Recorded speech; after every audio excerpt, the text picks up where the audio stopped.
Back here on Jones and Company, speaking with Peter Nygard today, and Peter Nygard has been very instrumental in getting many Bahamian teams out to international competition. And you an athlete yourself, and I guess this is why you have such a great passion for various sports and to see young people succeed. I appreciate athletes.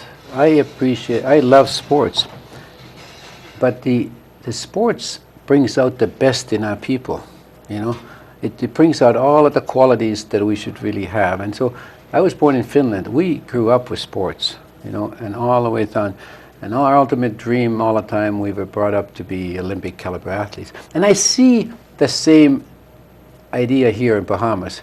The fact that you've been able to create such athletes, world caliber athletes, have one of the highest success rates per capita in the world, which, by the way, Finland used to enjoy. There was a huge parallel here and a really big appreciation by me as to what's going on here in sports. So this was a natural for me. You know, that's my first love. I just think that athletes turn out to be some of the best people in the world. You know, and I think you're trained to be good. You're trained for success. But you can't be a successful athlete unless you get all the basic criteria right. You know, and you certainly have to be out there practicing. You know, you certainly have to have a team play. You know, and all have your mindset together, and all the good things that you get trained as an athlete. You also then get trained in a bigger sport, which is sport of life or even sport of work. You know, all the same qualities. If we can get everybody into sports, we're going to keep them off the streets. And it helps your work ethic. It absolutely trains your work ethic. I mean, that's what you train. If you are a good athlete, you got to train.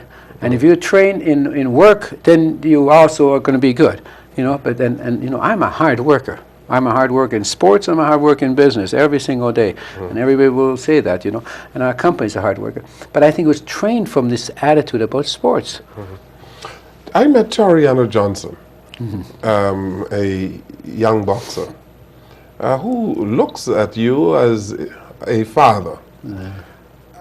And he said that you were instrumental in his formation, in getting him out to Cuba and getting him to compete internationally. Why did you take as you did to Toriano Johnson? You know, it's all my life I've zeroed in on individuals, either very deprived, handicapped if you like, and then very talented. You know, like all those two extremes. And when I took and I supported really a wonderful gentleman here, Wellington Miller. You know, yes, he's the president of the Olympic Association. Just a real do-gooder guy, you know. I mean, and when he asked me to support boxing, you know, it was a no-brainer. And he said, "We're going to hold the biggest boxing event that was time for us to host the boxing tournament, and I want to do it right." And I said, "I want to do it right with you." See, the boxers are often the most deprived people in the world. These are sometimes the people who can go the other way. So if you can get them into boxing, you know, and get them to take their frustration out in the ring and can train them and channel them that way, you're going to make some good individuals out of some people that kind of want to go the other way. So boxing is a sport, you know, that you know, even out of jails you get people boxing, right? But Toriano Johnson, Toriano Johnson, when I brought the Cuban coach here and Cuban top boxers here. Interesting. The only reason I could bring them down and they wouldn't be allowed to go to the United States is because my good relationship with Fidel Castro. You know, and really I had gone in there on a special program, you know, way back when in terms of doing trade missions. So I was sort of special guest of his. So when he heard that I was allowing and wanting people to come to Bahamas, he allowed them to come and hired a special jet.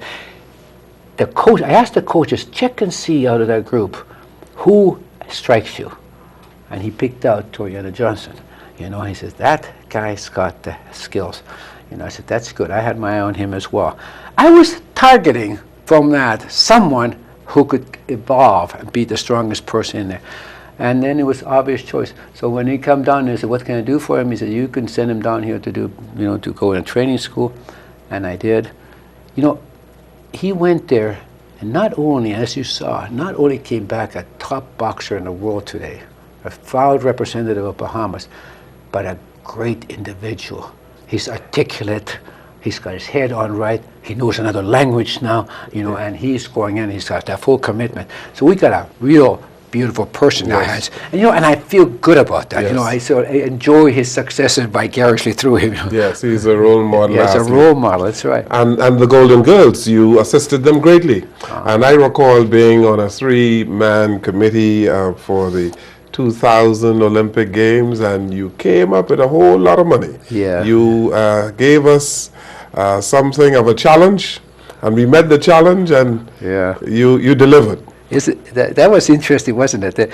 I saw the Golden Girls here running, and I didn't even realize who they were. I invited them to Nygard Key, and I talked to them, and all of a sudden became this story out, about getting money. Of course, everybody needs money.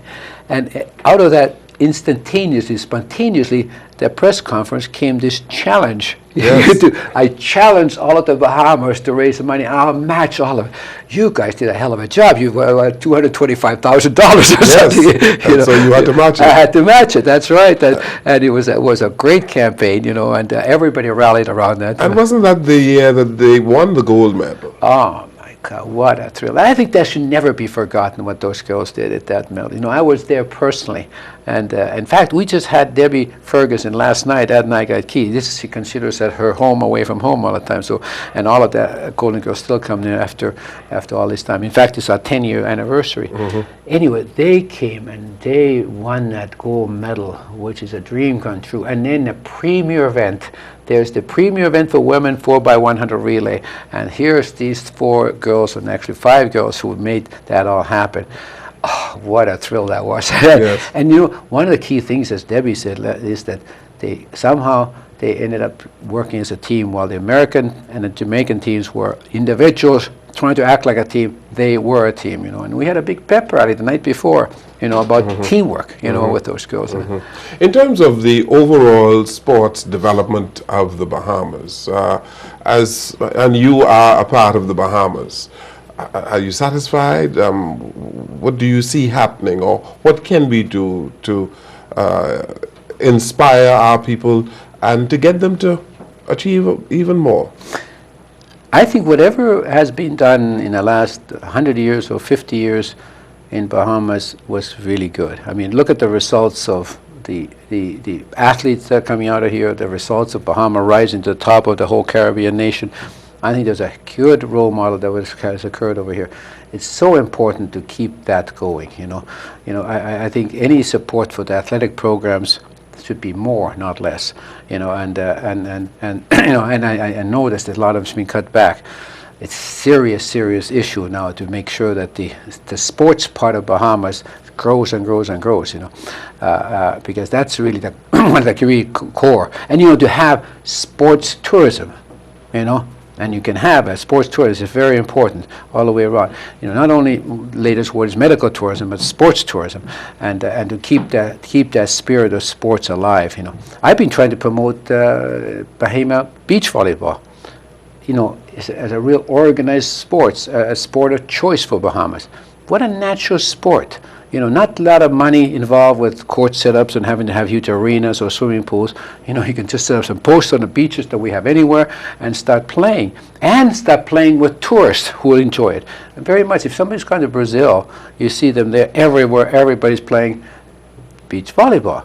And when tourists go, we went as tourists, we challenge the people there. And that's one of our pastime sports. You go to Los Angeles, and they're all playing beach volleyball. Why not Bahamas? It's a natural. We got the athletes and everything else. And that's a little trouble on it. But keep promoting that sports culture all the way from high schools, all the way from out islands, etc. And sailing. What a great sport. What a great intellectual sport. What a great sport for the family islands. That gotta go to King Eric's point. That's another biggie. Now a lot of this thing has gone, and there's a way of now starting to go down. We can't let it go down. Can't let it go down. It was good for Bahamas in the first place. It's even better going forward. Peter Nygard, the Bahamas is poised now to become a member of the World Trade Organization, WTO, and I know that you, from my readings, did a lot of work in Canada. with trade negotiations and the rest of it. And I want you, as someone who has the tremendous experience that you have in trade matters, to talk about the little Bahamas in this globalized world and trade, and how important it is for the Bahamas. Well, you know, I was, as you probably read, by Canadian government appointed me as the chairman of the advisory committee for Canadian government on industrial trade, industrial strategy. Out of my committee, early 80s, flowed a pretty important document, a pretty important recommendation, free trade with the United States. Now, this was NAFTA, which was even before the World Trade Order took place. You know, World Trade Order became a big umbrella one to get everybody into a trade agreements. The NAFTA was a special agreement between Canada and the United States first, and then expanded to Mexico. That grew out of my committee. I'm, quote, I hate to say this word, grandfather of it. You know, I got my little flag over. I was actively negotiating it, strategizing it, building it together, and that was in the early 80s, my big contribution that I made to Canada at the time, and I was very, very much with the political circles at the time. Out of the second issue came very important another issue, and I know we're involved with China today. We, in that committee, opened up the trade with China. And at that time, nobody was trading with China. It was always Taiwan. It was always some of the other countries. And we, in Canada, and through that committee, developed a policy towards opening up trade with China. Now, China trade was first and only apparel, clothing. That's what I was the king of. So I was one of the first to go to China, you know, and open up the doors. Well, it was a very communistic country at the time, but we opened up the doors to it. In fact, that's the same thing as we went to Cuba, you know, to do trade with them. So now that I go to China, you know, I'm in Shanghai, I'm treated like a king. I get a royal dinner, you know, state dinner. So out of that came NAFTA, you know, which is the biggest trade business in the world.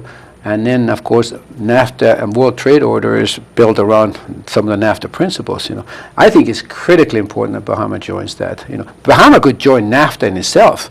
You know, I mean, yeah, NAFTA in itself. Not, you know, World Trade is one issue, NAFTA is another one. You know, and you could really be part of NAFTA. You know, as Mexico is. You know. You think Bahamians are afraid of the competition? Bahamians shouldn't be very afraid of competition. You know, of course, the Canadians were afraid of the competition initially. Next, when Mexico joined, the Americans were afraid of the competition with Mexico. You know, the Americans have been afraid of the competition when it comes to the World Trade Order. You know, everybody's afraid of competition, and competition is what makes us good, right? That's because of sport. We ought not to be afraid of it, because you know, the trade orders are all about getting the best of everybody and capitalize everybody's best assets. You know. But do we have policies and systems in place in the Bahamas to really take advantage of world trade? I think one of the problems we may have is that our revenue system is built on import duties and not personal income tax, and that complicates the matter a bit, you know. And that's really, I think, is one of the biggest problems is that. And I'm all for user tax, you know, pay as you need it, right? And it's a good way of getting the rich who spend the money to pay the tax, right, as opposed to taxing, you know, human beings. So, but I think those things can be overcome, you know, and are overcome in most trade orders. We're not the only country who uses that system, you know, of taxing. I don't think there's anything else to hold us back actually from belonging to World Trade Order. Isn't that they're going to be able to. All it means is we're going to be able to get access to world best material easier, and in turn, what are we going to export? Well, we got things to export, you know, and it'll just be easier to export, you know.